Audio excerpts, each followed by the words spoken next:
ปล่อยปลา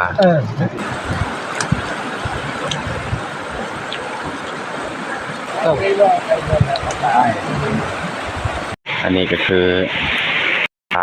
ปลาตัวใหญ่ๆ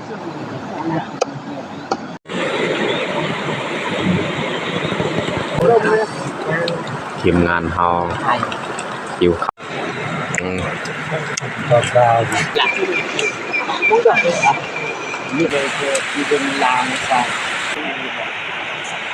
ครับสบายดีเบิร์ดสุขสุคนยินดีต้อนรับเข้าสู่ซองเบายูวันนี้ก็เป็นตอนเช้าวันใหม่เนาะแต่ทุกคนติดตามเบิ่งการเคลื่อนไหวของเฮาในวันนี้บางคนก็ยังนอนตอนนี้ก็เวลา 6 โมง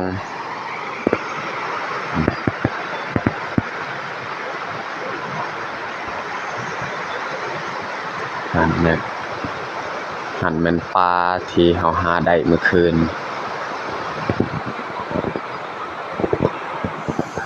ไอ้เงี้ยนะแบบตักจับมาไปเนี่ยจะใส่เรื่องเรื่องเป็นโจ๊กกับเป็นปลาปลาจีกลางเว้นนี่เขาบ่ค่อยไปหากินเพราะว่าเขาบ่ได้หาซ้ำกินและก็สิตากไว้นี่ส่วนน้อยมีแต่ติดตามเบิ่งตอนแรงจังหน่อยกลางเว้นก็แต่ไปหาของกินซ้ำกินเลยนี่ปลาเขาก็เกียมจัดพาเข้าเนาะเพราะว่าเขาหาแต่ตอนเช้าก็ได้อยู่ปลาแต่บ่หลายเนาะตอนกลางเว้นนี่แม่นเขาจะบ่ค่อยหาปลาปานใดเพราะว่าเขาบ่ได้หาก็ซ้ำกินและ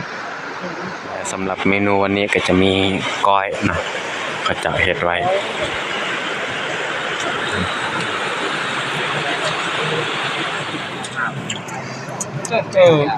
ปล่อยปลาก็เปล่าก็หมดใจด้วยลามาทุกคนมากินข้าวน้ำกันกินข้าวเที่ยงตอนเช้าเลยเราบ่กินข้าว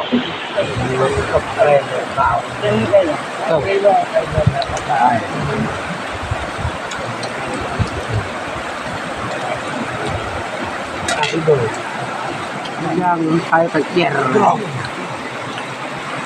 ย่างไปเจอเสือตามภาษาเรื่อย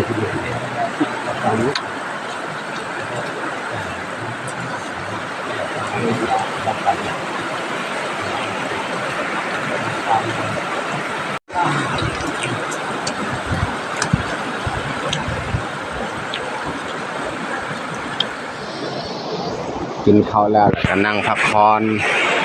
จนฮอดตอนแรงพุ่นแล้วถึงสิออกหากิน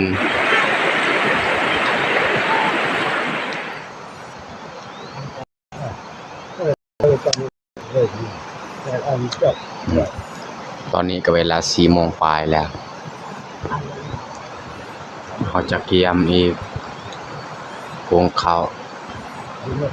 เฮ็ดกินบัดค่ำจังหน่อยจึงออกไปหากินต่ออันนี้ก็คือปลาหรือว่าเขาปีนไว้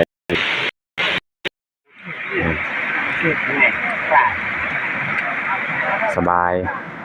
เวลาเขาเจียมันจึงบ่มุน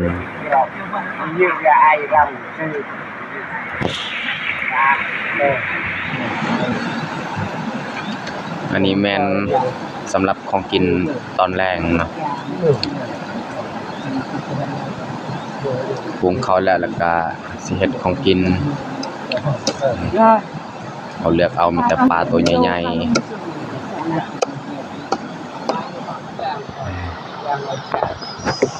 ปลา นี่ใส่แล้ว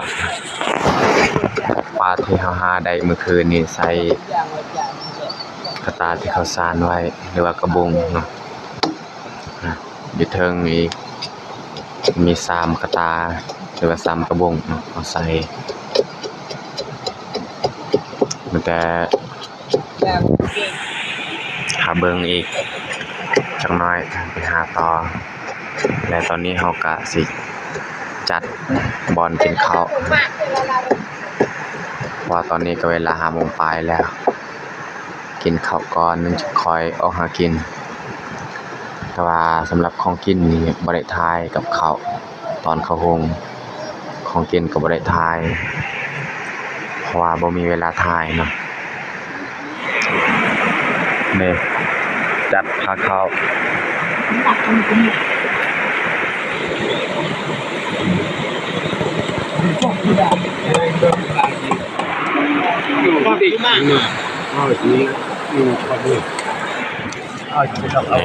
Video kan ni, kau tahu mah? Kau nak lihat kau sudah ada video. Kau yang kau lihat. มันหัวใจ นี่อันนี้ก็คือน้ำสดเนาะ Đang này thì đâu đi ra đây. Hào yêu cái bàn đi ra đây. Một trà bơ หมดจ้า มากินข้าวนำกัน ไอ้จ้าไอ้บ่ ลงมือ เลยหมดให้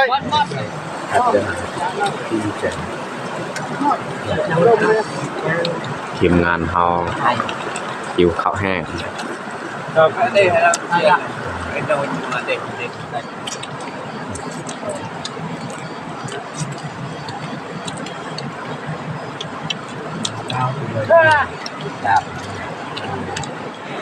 อืม ก็กาว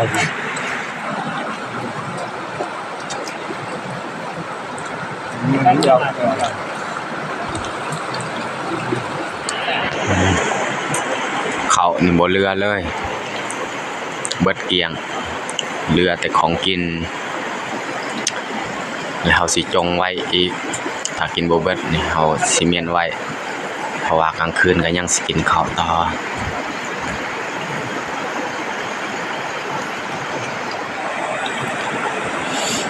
กินข้าวแล้วนี่เฮาสินั่งพักผ่อนถ้าให้มันมืดก่อนนี่จึงค่อยออกหากิน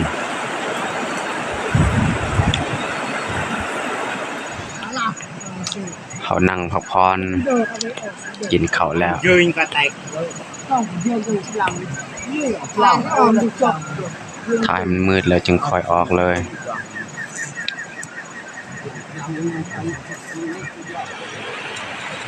นี่ตอนนี้บรรยากาศเริ่มมืดแล้ว แต่เขาสิเกียม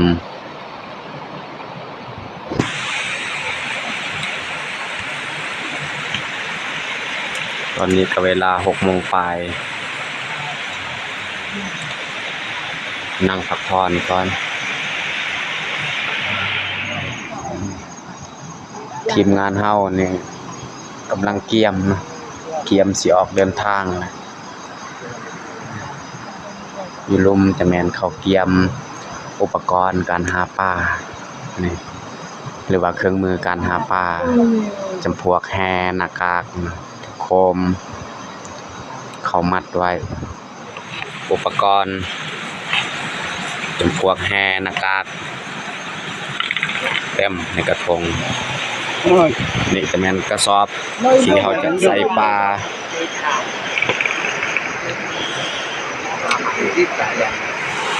ตอนนี้ทีมเฮาก็ออกเดินทางแล้วบางคนก็ย่างไปก่อนแหละบางคนก็ย่างน้ำลังเนาะ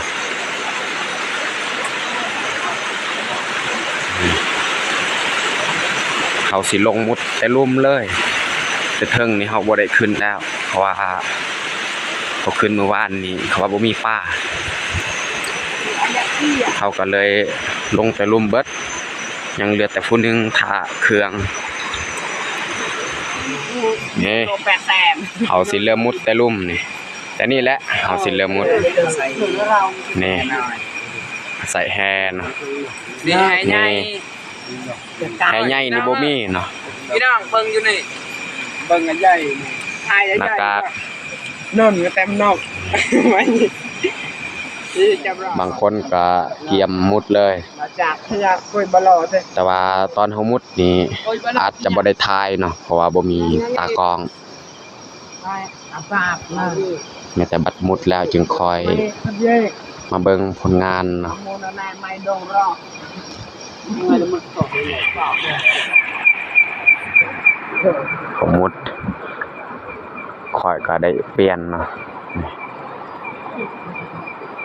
ให้ผู้อื่นอีกมุดต่อ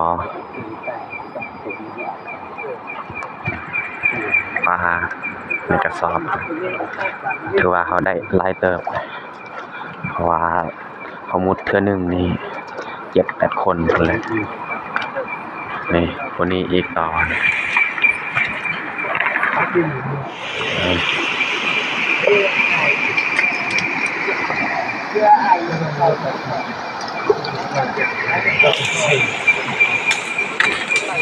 ่นมันแต่ละอย่างละมุ้งก็ยืนได้มุ้งจะมาเสก เปลี่ยนกันมุดไปนาวกับนครเปลี่ยนพื้นมุดต่อนี่ตอนนี้เฮาก็กลับแล้วแล้วเฮาสิมาเบิ่งผลงาน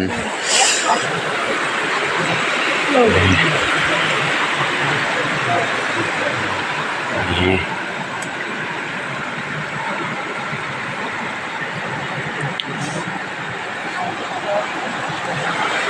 มีอยู่รูมอีก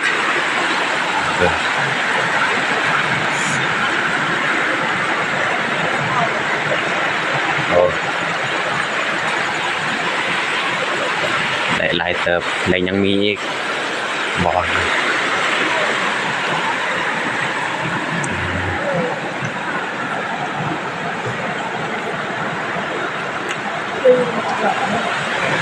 อยู่รูมก็มีอีกนี่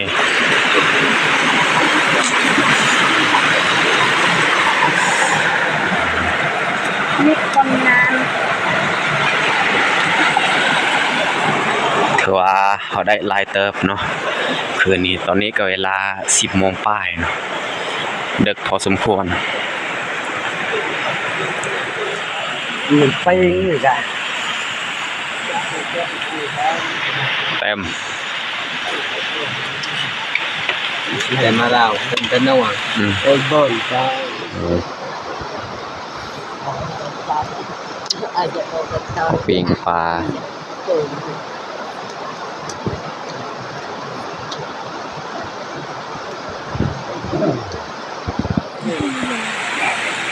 ไอ้สบายเลยคือที่เป็นลางซะใส่กินเลยจะสบายดีนี่มาเข้าอยู่กันกันเลยก็มีอะไรนี่นอกมือ ส่วนตัวเบื้องนี้แมนตัวมันแห้งปลาตัวมันแห้งแล้วเราจะกองไว้บอลเดียว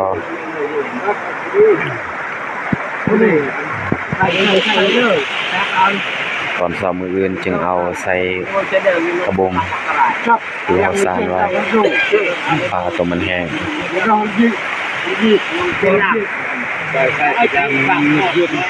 เนี่ยเอาปิ้งปลาตอนนี้ก็เวลา 11 โมงปลายแล้วแต่เอาสีเกียมปิ้งแล้วก็เกียมนอนเลยนี่เขาจัดบอลนอนเรียบร้อยมีผ้าห่ม